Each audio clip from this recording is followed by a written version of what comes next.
Right. So I'm chatting with Paul Rowe at Dubbo Baptist today. Paul is well known from being a part of the Cornerstone community, which is an amazing Christian community all around central New South Wales. Mate, you had a bit of a testimony to share about rugby. Tell us this story. Well, I met AJ, your offsider. He's a Samoan. And I said, do you know the story of how rugby got to your people? And he said, no. I said, well, it began back at rugby school in England, obviously.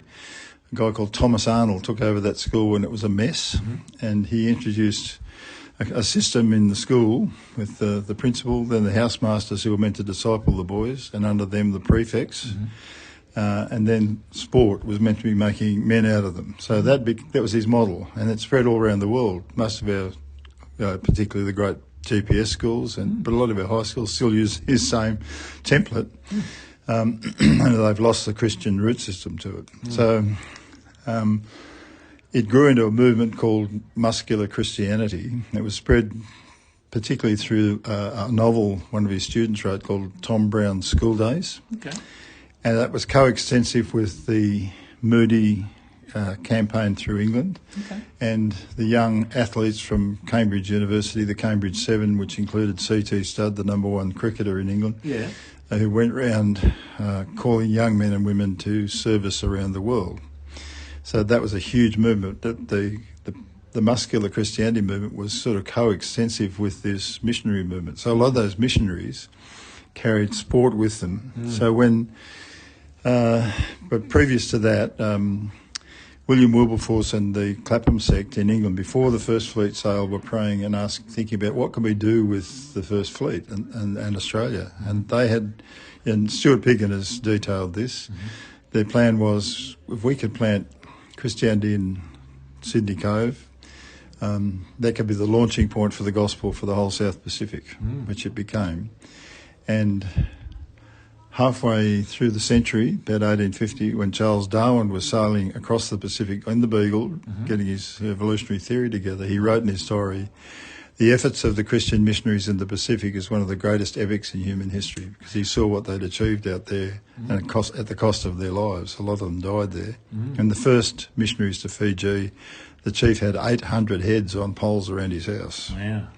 That took a bit of courage to watch the ship sailing off over the horizon. You're standing there with your wife and family. Well, here we are in sunny Fiji, right? Okay. So rugby became, was introduced mostly by the missionaries to sort of get, once you'd stop them fighting each other, which they did, that's what they were given to. What were they going to do? So they gave the young men football as a way of expressing, getting the muscular side of their lives organised. And I think the sad thing is now, Matt, that those Fijians and Tongans and Samoans are coming back to our countries, to New Zealand and Australia, and they're the ones that get down on the ground and pray after the football game. Well, thank God. We'll talk about Jesus on the football field, much to the astonishment of the Australian commentators. And they're bringing the gospel back to us. Absolutely, here in this town, Bruno Afoti, Tongan man, has got a thing called Tradies Insight going for young men all through this district. He said, I couldn't believe that young men were suiciding. We don't have a word for suicide in Tonga. We minister to each other. We don't have these mental health issues so much there because we've got family. So he uses the Tongan food and what we learned in Cornerstone about community to bring men together and to get them to talk. Well, as a very quick snapshot, and the muscular Christianity movement lost a lot of its impetus, but on the way it sparked, it brought rules and sort of control to a lot of sports, like into cricket. The YMCA was coextensive with the Moody missions, and it invented volleyball and basketball. The guy who began the modern Olympic movement took a lead from Thomas Arnold's muscular Christianity, and so the Olympic movement has its roots in the muscular Christianity movement. Amazing. So it's amazing, modern sport owes far more to Jesus than it knows, so that, when those boys run onto the field, when they get down and pray, that's where it all came from. Now, Paul, I know that you've written books and you do history tours and you this amazing Cornerstone community. If people want to find out more about these stories and your ministry, what's the best website you could direct people to?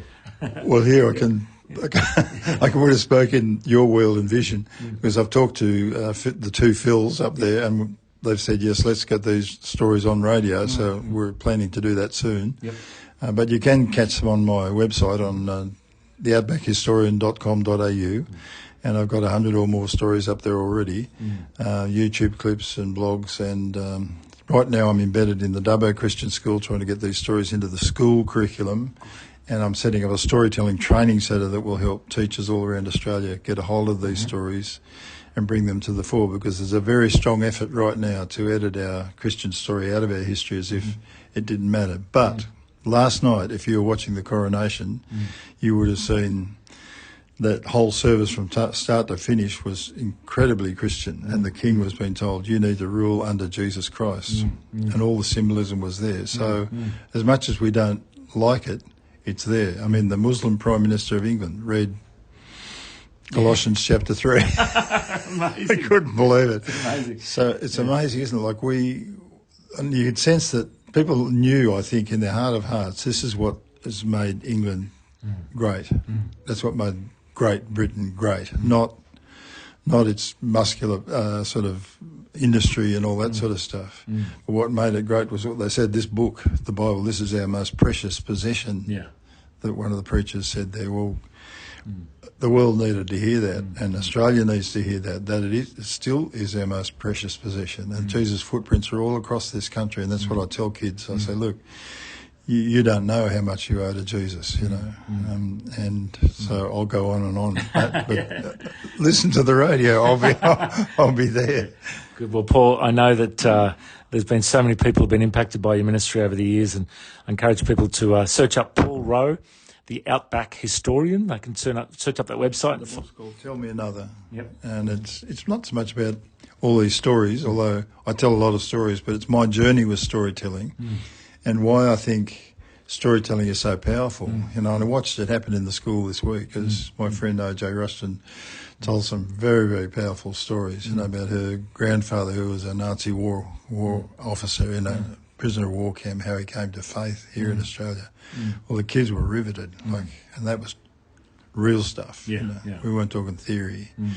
And that's the sort of stuff that gets me excited, I think. We've got to put these stories in the hands of teachers, into the lives of kids, and say, stand up for what Jesus stood for. Don't hang your head.